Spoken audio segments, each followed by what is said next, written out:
misedra di sarotra ve ny fiainanao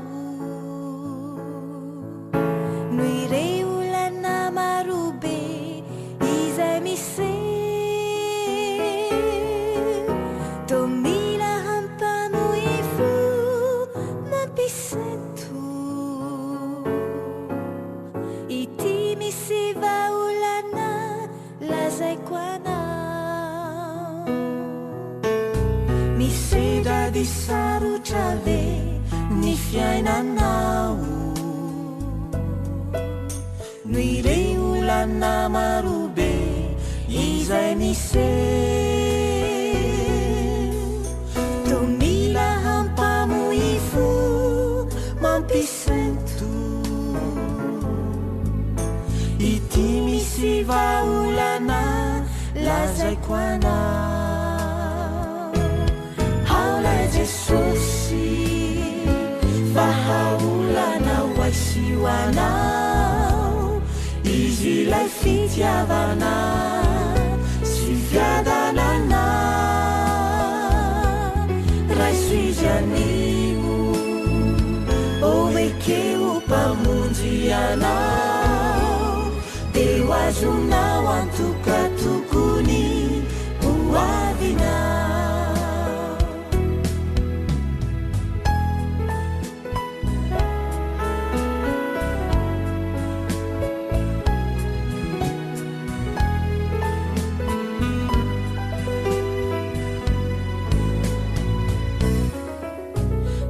ratofaorina indray no mianjady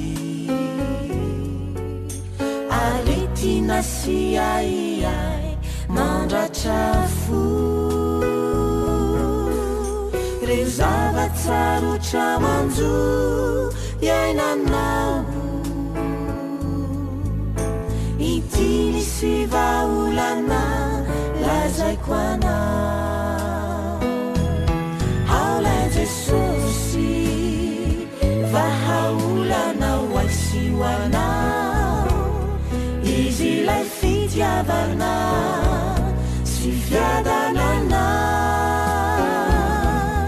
raiso izy anio oekeo mpamonjy anao de ho azonao antoka tokony hoavinao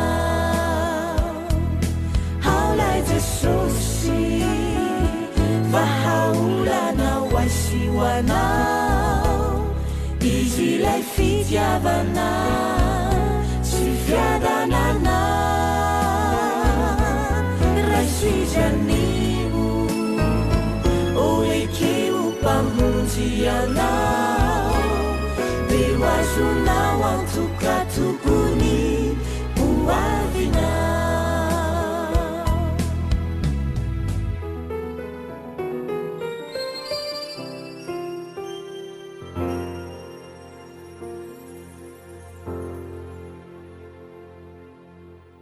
faly miarabantsika ry ava-malala sy mpiaino izao radio asisy izao amin'izao fotoana izao fifalianao aho ny izara ny ten'Andriamanitra sy fampahery amintsika indray ao anatin'ny herinandro maro tokoa ny olana izay diavina ankehitriny ary maro ireo karazana tranga izay miteraka izany olana marobe izany eo fiainana zanak'olombelona ny tendron'ity dia ho raisintsika ny tenin'Andriamanitra izay handraisantsika ny fampaherizana satria ny tenin'Andriamanitra dia tsy voafetra ny elanelana tsy mahasakana azy ny olana izay mitranga fa tena miditra tokoa ary tena mameva olana tokoa ho asoanao izany tenin'Andriamanitra izany mialoha izany dia antsika anotrika alohantsika hiaraka hivavaka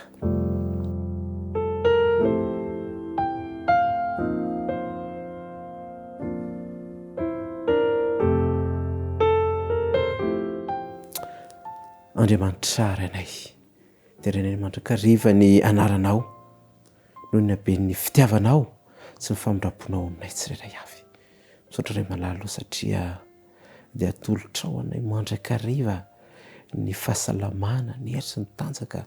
Atolotra ao anay mandrakariva ny fitiavanao, ny andro rehetra izay misokatra eo alohanay.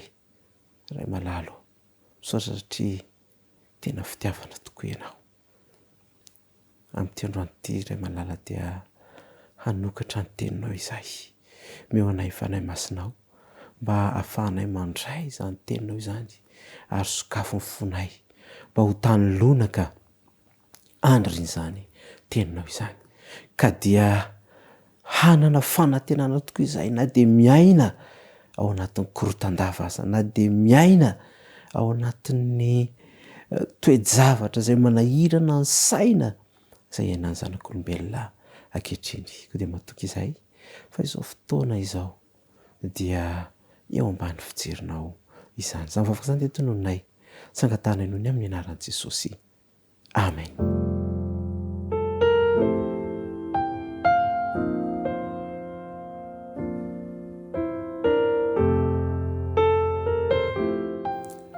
Mandritra ny anemana isika no hiaraka eto amin'ity toerana ity, ary hiaraka ihany koa handray ny ten'Andriamanitra izay natokana, natao manokana mba hifampaherezako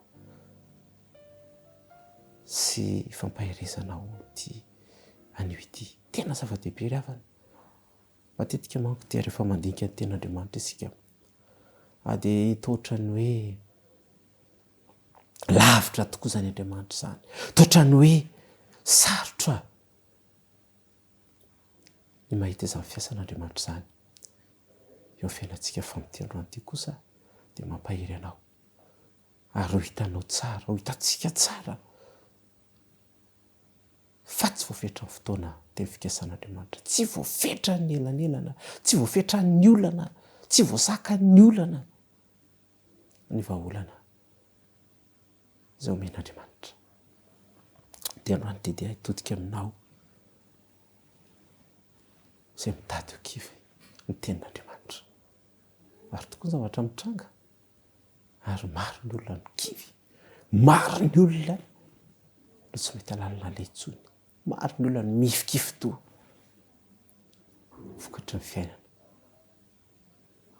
Aleo ny tenin'Andriamanitra no horaisintsika amin'ity anio ity mba ahafahanao miala ao amin'ny toerany akiviana izay misy anao io. Ao amin'ny Salamo 7:30.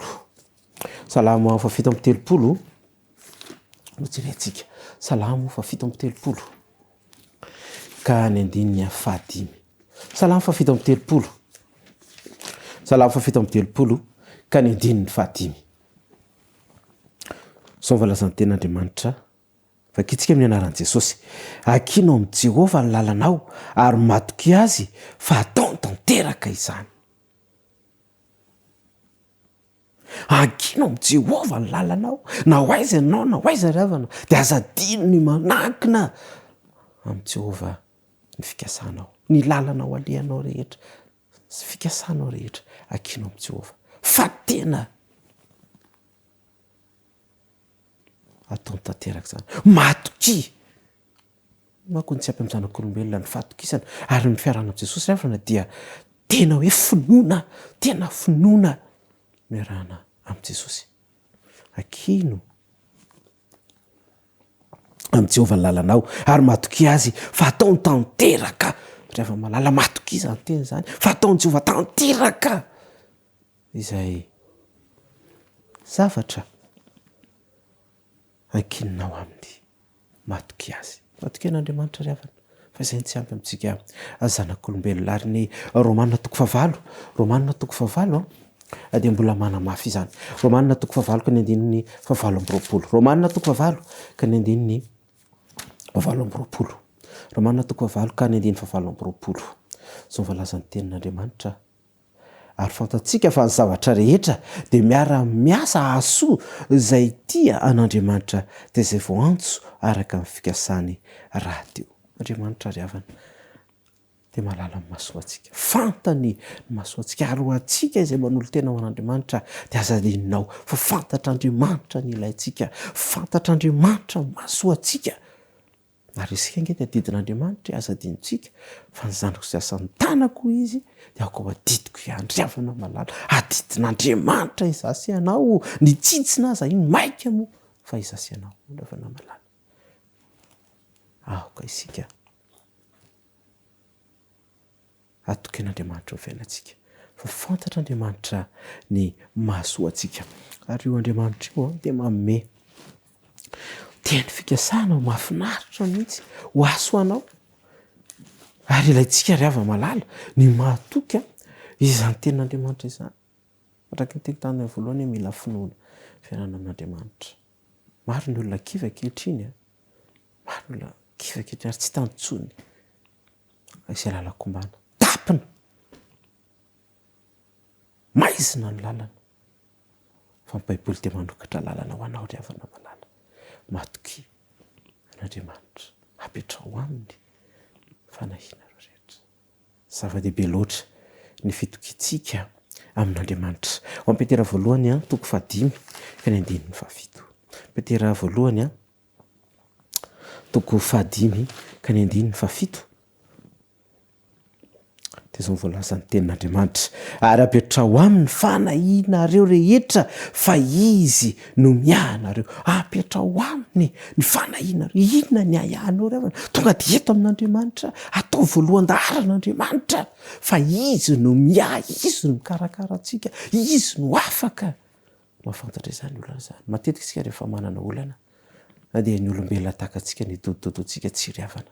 Apetrao aminy fanahinareo rehetra fa izy no miahanareo. Tena tia antsika io Andriamanitra io ry havana malala, miantora eo amin'Andriamanitra. Raha toto izany akiviny izany ianao, miantora eo amin'ilay nahary lanitra sy ny tany fa tsy misy zava-mahagaga izay tsy hainy Jehovah.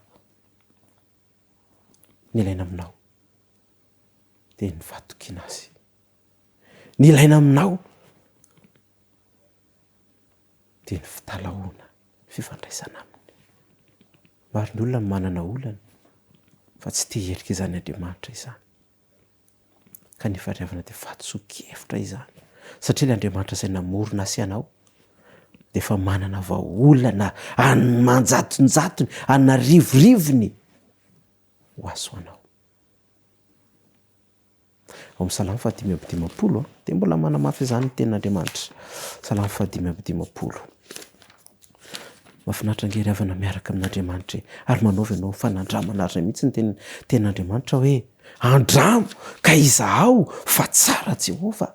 Manaovy ianao fanandramana rehefa misy olana midiro amin'ny efitrano dia mivavaha manokana. Mandole aho ianao midiro amin'ny efitranonao dia mivavaha manokana. Fovan'Andriamanitra ny olanao. Ao anatin'ny akiviny ianao, hovan'Andriamanitra ho fifaliana izany. Hovan'Andriamanitra fahasambarana izany. Ny Salamo 5:20 ka ny 2 dia mbola manamafy izany. Salamo 5:20 ka ny 2 dia mbola manamafy izany. Ho antsika izay kivy ankehitriny, natokana ho antsika izay kivy ity loha hevitra androany ity. Kivy hoe tena inona moa izany ny momba, inona moa izany mba ho afaka, inona moa izany.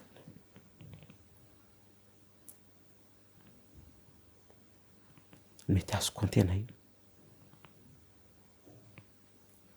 Tady tsara fe Abrahama sy Sara dia nandalo an'izany. Aman-taona maro tsy nanana zanaka ary dia kivy tao anatin'ny akivina, tao anaty fahatsopanantenana. Kanefa dia novan'Andriamanitra izany olana izany.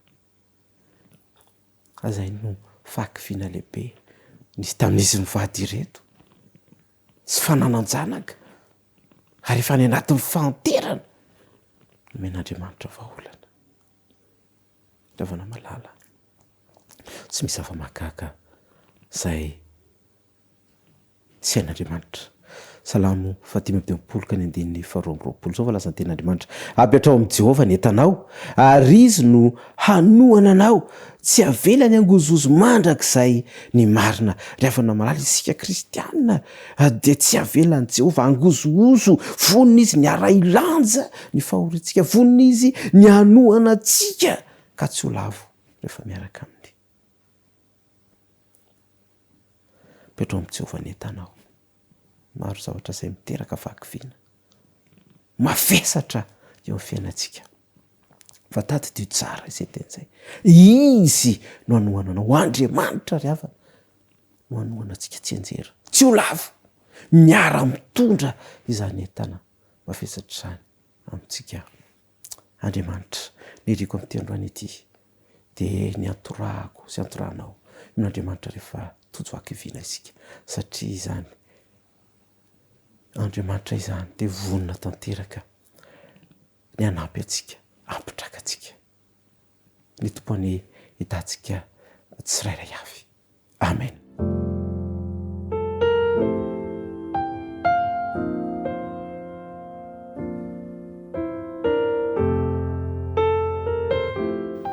Misaotra iray malalo satria ianao dia manana teny fikasana mandrakariva ho anay zanakao.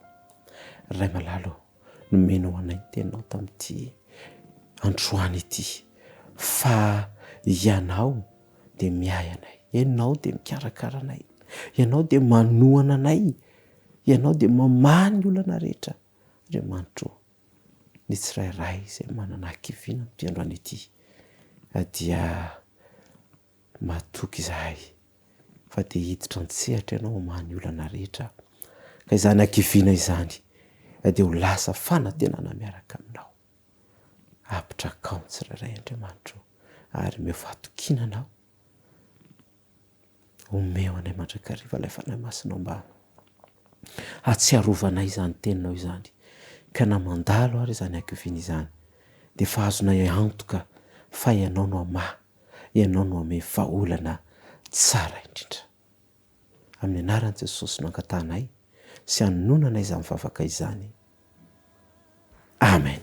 Haolay Jesosy vahaolana ho asy ho anao, izy ilay fitiavana sy fiadanana raisoizanimo olekeo mpamonjy anao, dia ho azonao antoka tokony